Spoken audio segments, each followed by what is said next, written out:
hari ini kita akan belajar ini Spring MVC ya, Spring MVC. Nah, sebelum masuk ke codingnya, kita bahas dulu ini ya, kita bahas dulu arsitekturnya Spring MVC ya.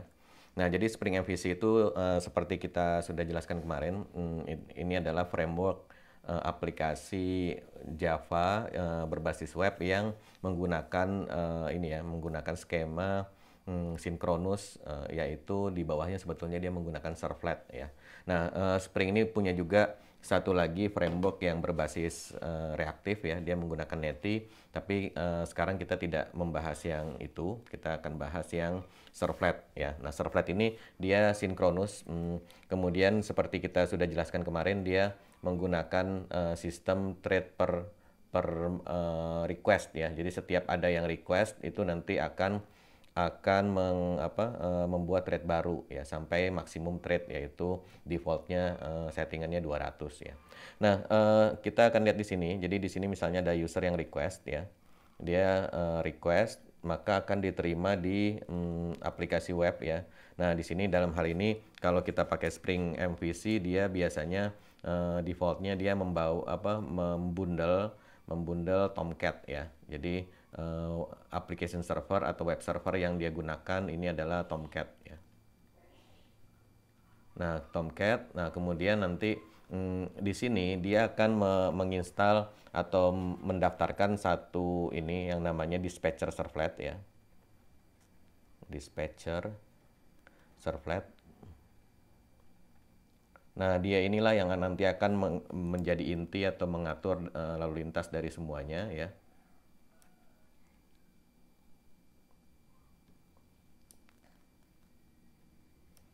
Oke, ini dia lowbat. Sebentar. Oke. Nah, jadi di sini ada dispatcher servlet ya. Jadi semua request itu nanti aslinya dia akan masuk atau akan diterima oleh si dispatcher servlet ini. Nah, kemudian nanti dia yang di dalamnya sini, di dalamnya dispatcher servlet, di sini dia ada macam-macam komponennya ya. Nanti kita akan bahas satu-satu. Nah, tapi intinya dia punya yang namanya handler mapping ya. Handler mapping itu intinya adalah dia akan mencari siapa yang akan menghandle ya. Jadi di sini dia punya handler mapping.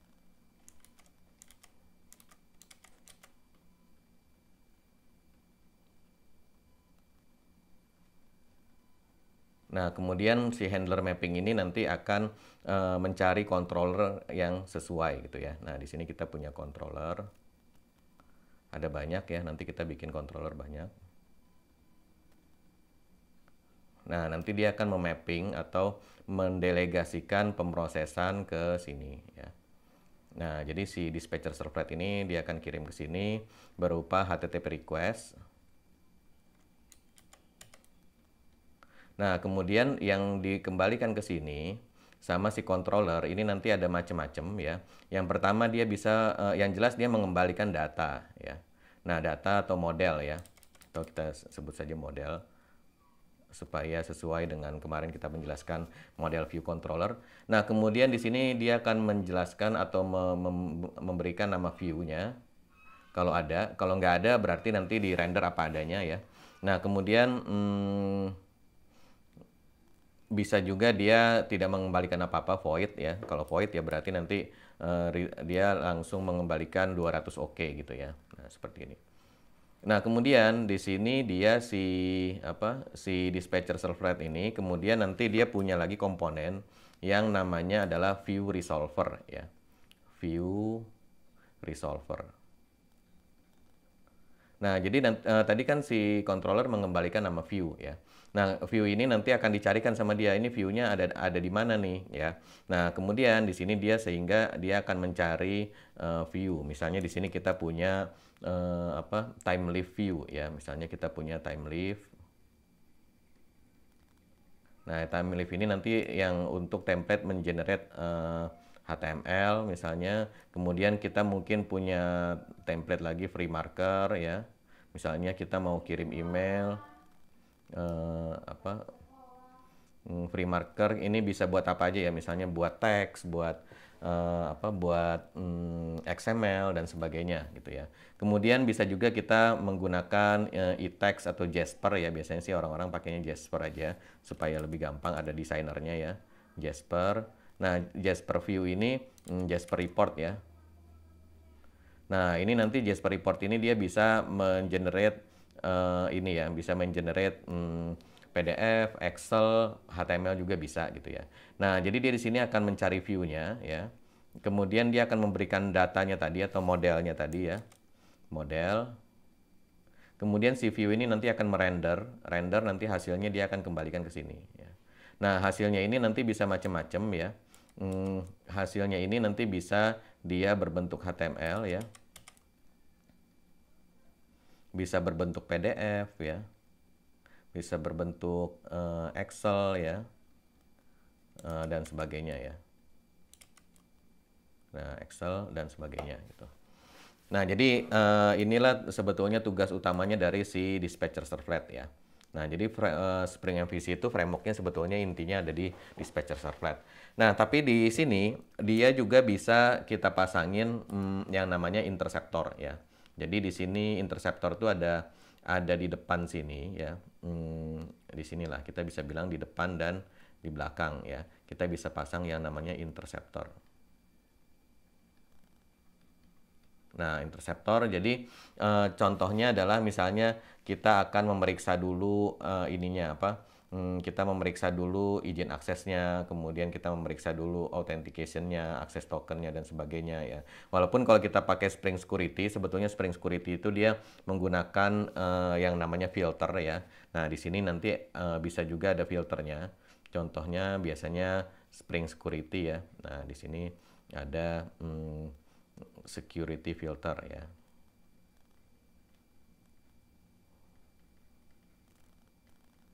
Nah, kenapa dia berbentuk filter bukan interceptor? Kalau interceptor itu ada di sini, jadi kelas biasa nanti dipanggil sama dispatcher servlet ya. Tapi kalau Spring Security dia menggunakan filter karena awalnya memang dia didesain untuk bisa dipakai selain Spring ya. Jadi misalnya kita pakai framework lain, tapi kita cukup mau pakai Spring Security-nya aja itu bisa gitu. Nah, jadi dia implementnya teknologinya menggunakan filter di sini, tidak dimasukkan ke dalam si dispatcher servlet ya. Nah, kemudian si interceptor ini salah satu contoh pemakaiannya misalnya si TimeLive ini nanti kita akan merender ini ya, merender template ya atau layout ya. Jadi nanti contohnya misalnya di sini kita punya layout seperti ini. Nah, ini screen kita misalnya ya. Ini kita punya screen misalnya data customer ya.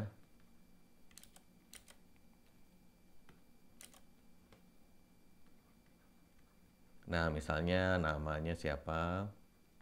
Nah, di sini ada formnya, kemudian emailnya siapa apa. Nah, gini ya. Kemudian save gitu. Nah, ini kita bikin screen cukup begini saja gitu. Nah, nanti di luarnya kita mau kasih misalnya ada dekorasinya. Misalnya di sini kita seperti ini ya. Nah, gini. Biasanya kan bikin aplikasi seperti ini. Sorry. Ini logonya headernya ya, di sini ada logonya. Nah, kemudian di sini nama aplikasi atau headernya. Nah, kemudian di sini sisi kanan sini ini sidebarnya ya.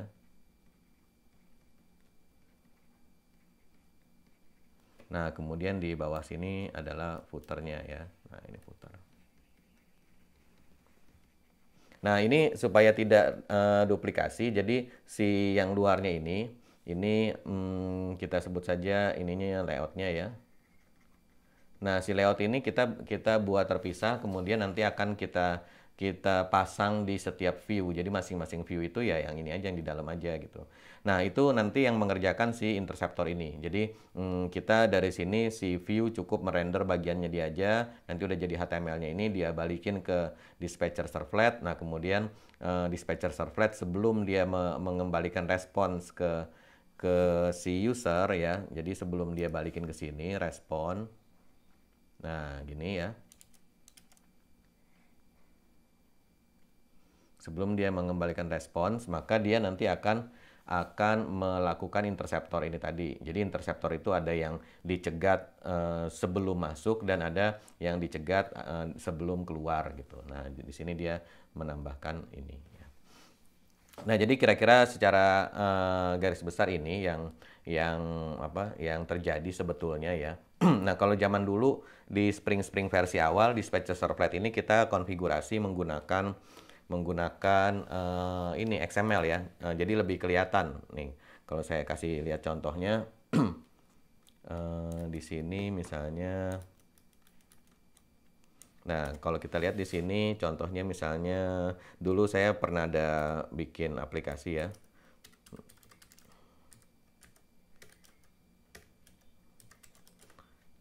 Nah, ini aplikasi open source dulu waktu masih zaman booming-boomingnya warnet. Kita bikin aplikasi billing buat warnet ya. Nah, ini pakai Java Spring, kemudian pakai Ibatis. Kita nggak pakai Hibernate zaman dulu. Nah, ini kita lihat source code-nya ya. Nah, ini source code-nya di sini.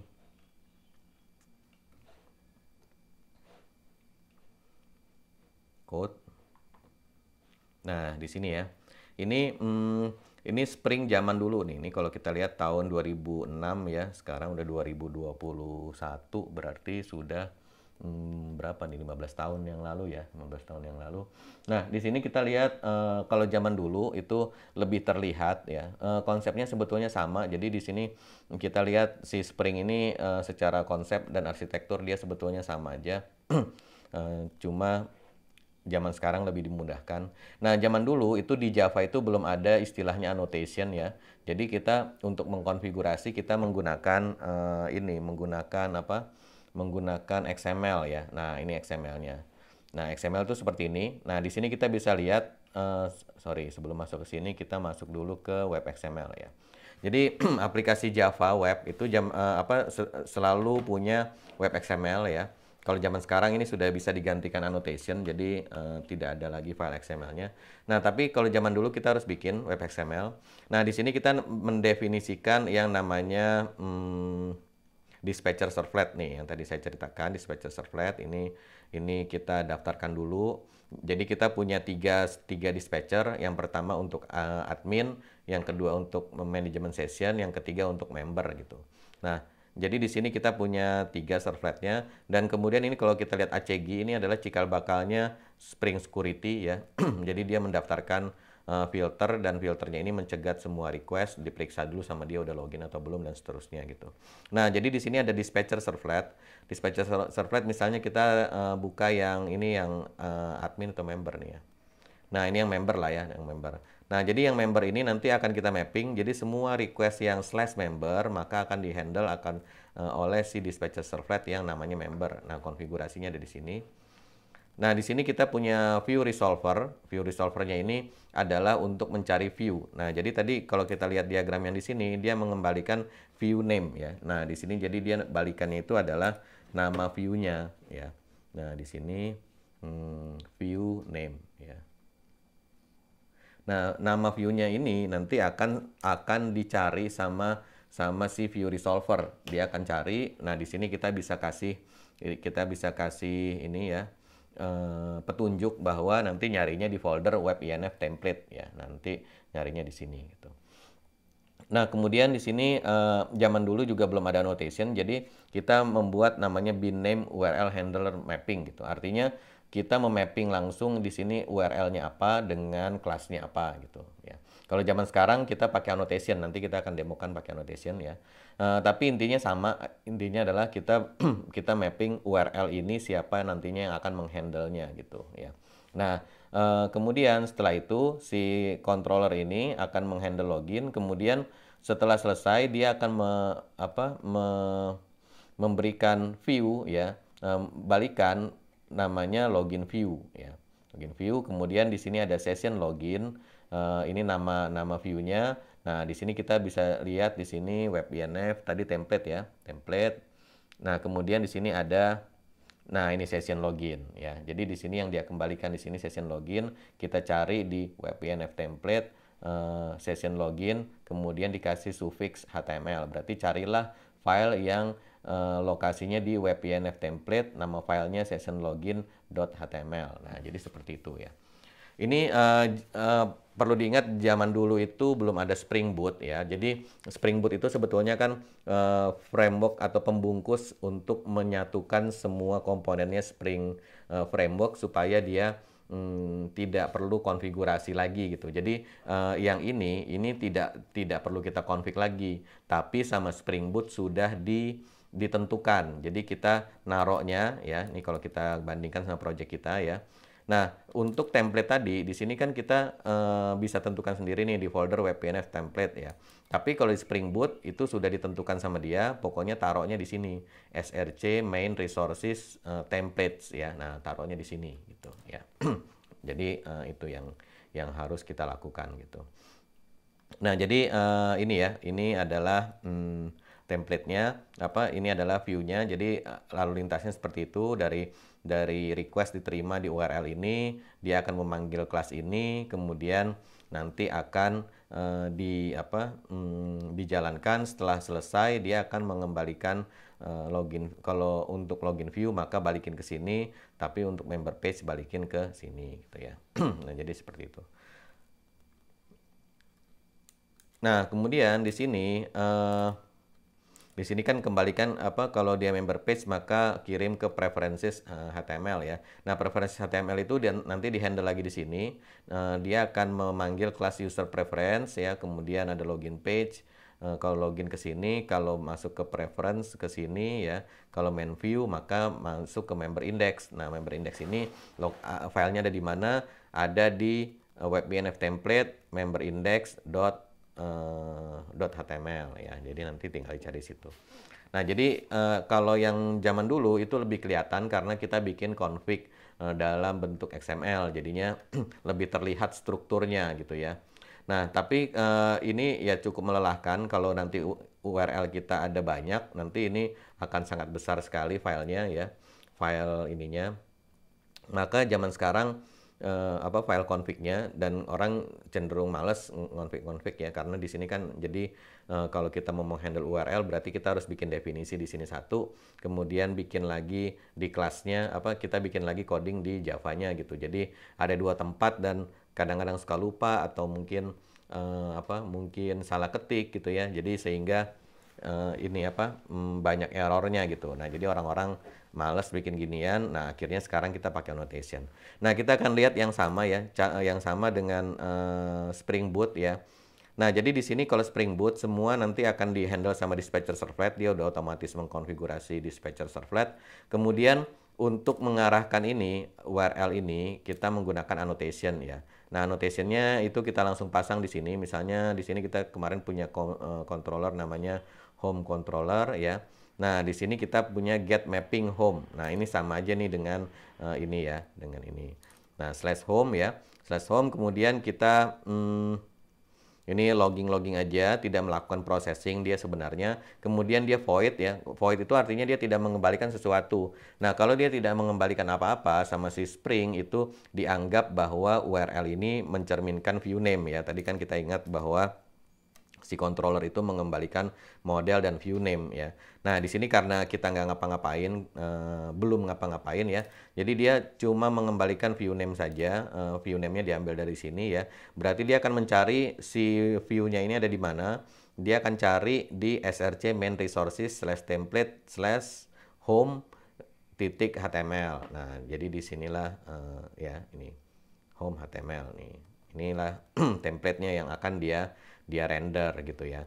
Nah, nanti di render itu maksudnya di sini ada coding-coding seperti ini ya. Kemudian ada variabel, ini variabel. Nah, maka variabel ini nanti akan diisi sama dia, sama si template engine-nya. Kita pakainya ini timelive ya. Maka akan diisi sama timelive dan diganti dengan nilai yang sebenarnya gitu ya. Oke. Nah, seperti itu ya. Nah, kemudian ada juga yang dia tidak mengembalikan view name ya. Nah, di sini kita kasih REST controller, annotation-nya beda sama ini controller. Sebetulnya REST controller ini sama aja dengan controller ya. Cuma di sini kita ini kita import dulu ya. Kemudian di sini kita kasih misalnya ini yang menghasilkan sesuatu, di sini kita kasih response body ya. Nah, kalau kita kasih response body, artinya nanti di sini kan dia akan return ya, return objek ya. Nah, objeknya ini nanti akan langsung dijadikan response body ya. Nah, ini akan dikonversi menjadi format data yang sesuai. Nah, format datanya itu yang populer digunakan orang zaman sekarang itu bisa JSON, bisa juga XML ya. Nah, tapi kalau yang XML itu kan relatif lebih jarang. Kalau zaman sekarang itu mainstreamnya adalah orang menggunakan JavaScript atau mobile apps ya, yang mana memproses JSON biasanya lebih lebih mudah di situ ya. Nah, jadi defaultnya adalah dia akan konversi menjadi JSON. Tapi kalau misalnya kita mau minta XML juga bisa, nanti tinggal content type negotiation. Jadi nanti kita kirim nama headernya accept ya. Nah, di accept itu nanti kita jelaskan bahwa kita mintanya apa, mintanya JSON atau mintanya XML. Kalau kita minta XML, maka sama dia akan dikonversi menjadi XML. Si objek customer ini baru nanti akan dikembalikan atau dikirim ke yang request ya. Tapi kalau kita tidak sebutkan apa-apa, maka nanti sama dia defaultnya dikonversi jadi JSON ya. Nah, jadi seperti itu jadi kita bisa tadi return view name. Kalau kita return view name, nama view, atau kita tidak return apa-apa, maka view name-nya akan diambil dari sini. Nah, kemudian kalau kita bilang di sini ini adalah response body, maka nanti dia tidak mencari view, tapi langsung dikonversi menjadi tipe data yang sesuai ya. Nah, ini kalau misalnya semua di controller ini semuanya tidak mau render view, mau balikin langsung JSON, maka semua metode kan harus dikasih response body ya. Nah, itu tentunya copy paste tidak baik, makanya di sini kita hapus saja dan ini kita ganti menjadi REST controller ya. Jadi REST controller itu sebetulnya sama aja, cuman dia udah otomatis semua controller itu balikannya dikasih annotation response body ya. Nah, jadi seperti itu. Oke, itu kira-kira garis besarnya ya, garis besarnya tentang cara kerjanya. Jadi intinya adalah si controller mengenerate model, kemudian modelnya nanti akan rendernya menggunakan apapun view teknologi yang kita gunakan. Nah, karena sekarang kita masih generate HTML, maka kita sekarang akan bahas tentang time lift ya.